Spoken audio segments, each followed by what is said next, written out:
নিস্তব্ধ রাতের ঘাসে শুয়ে লুনা তাকিয়ে আছে আকাশের দিকে। তারার আলোয় ঝলমল করছে তার চোখ। হঠাৎ আকাশ ভেদ করে নেমে আসে এক আলোর সিঁড়ি। লুনা বিস্ময়ে প্রথম পদক্ষেপ রাখে তাতে। সে উঠতে থাকে। পাশে ভেসে চলে মেঘেরা।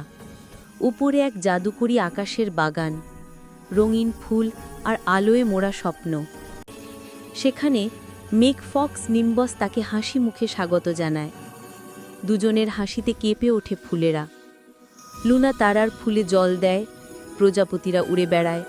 ছোট মেঘ ড্র্যাগন উড়তে শিখছে তার পাশে। সূর্যাস্তের আকাশে সে নামে আলোর সিঁড়ি বেয়ে। মুখে শান্ত হাসি, চোখে আকাশের স্মৃতি। মাটিতে পুঁতে দেয় এক জাদুকরী বীজ, আর সেই বীজ থেকে ফুটে ওঠে আলোয় মোড়া এক নতুন গল্প।